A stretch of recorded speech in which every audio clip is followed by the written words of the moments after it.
ഇതാണ് ശിവന്റെ തൃപ്പാദം പതിഞ്ഞ ലിസ്റ്റ് അനുസരിച്ച് തിരുമല, തിക്കുറിച്ചി, തൃപ്പരപ്പ്, തിരുനണ്ടിക്കര, പൊന്മന, പന്നിപ്പാലം, കൽക്കുളം, മേലാങ്കോട്, തിരുവിടൈക്കോട്, തിരുവിതാംകോട്, തിരുപ്പണ്ടിക്കോട്, തിരുനക്കര, ഇങ്ങനെ 12 ക്ഷേത്രങ്ങളുണ്ട്. ഇതിൽ 4ാമത്തെ ക്ഷേത്രമാണ് തിരുനന്ദിക്കര തിരുനന്ദീശ്വര ക്ഷേത്രം. അപ്പോൾ നമ്മൾ തിരുനന്ദിക്കര തിരുനന്ദീശ്വരന്റെ മണ്ണിലാണ് നിൽക്കുന്നത്. അപ്പോൾ ആ ക്ഷേത്രത്തിന്റെ പരിസരത്താണ് നിൽക്കുന്നത്. അപ്പോൾ ഈ ക്ഷേത്രത്തിന്റെ അടുത്ത് ഇങ്ങനെ നല്ല കുറേ സ്ഥലങ്ങളുണ്ട്, പാറമുണ്ട്, പിന്നെ ഒരു കാളമുണ്ട്.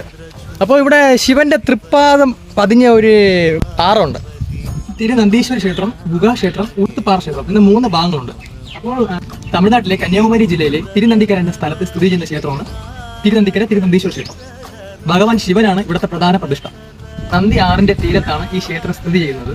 അപ്പോൾ നന്ദി ആറിന്റെ അടുത്തുള്ളതുകൊണ്ടാണോ നന്ദീശ്വരം എന്ന് പേര് വന്നത്, അല്ലെങ്കിൽ നന്ദീശ്വരത്തിന്റെ അടുത്ത് ആറുള്ളതുകൊണ്ടാണോ നന്ദി ആറെന്ന് പേര് വന്നത് എന്നറിയില്ല. ഈ ക്ഷേത്രത്തിനെ ചുറ്റിപ്പറ്റി ഒരു ഐതിഹ്യം നിലനിൽക്കുന്നുണ്ട്. ഒരിക്കൽ ഈ പ്രദേശത്ത് ഒരു കാള ഈ നാട്ടുകാർക്ക് ഭീഷണിയായി.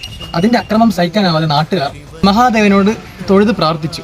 അപ്പോൾ ഭഗവാൻ ശിവൻ കാളയെ ബന്ധനസ്ഥനാക്കുകയും എന്നിട്ട് ആ കാള ഈ ക്ഷേത്രത്തിലെ നന്ദിയായി മാറുകയും ചെയ്തു എന്നതാണ് വിശ്വാസം. ക്ഷേത്രത്തിലെ അധിപനായ ദേവനെ നന്ദീശ്വരൻ എന്ന് അറിയപ്പെടുന്നത്. ഈ ക്ഷേത്രത്തിൽ ഗണപതി, വിഷ്ണു, ശാസ്താവ്, നാഗർ എന്നീ 4 പേർക്കും പ്രത്യേകം ശ്രീകോവിലുണ്ട്. എല്ലാ തിങ്കളാഴ്ചയും പ്രദോഷ ദിവസങ്ങളിലും തിരുവാതിര ദിവസങ്ങളിലും ഈ ക്ഷേത്രത്തിൽ പ്രത്യേക പൂജ നടക്കാറുണ്ട്. പിന്നെ മഹാശിവരാത്രിയാണ് ഇവിടുത്തെ പ്രധാനപ്പെട്ട ഒരു ഉത്സവമാണ്. അപ്പോൾ മഹാശിവരാത്രി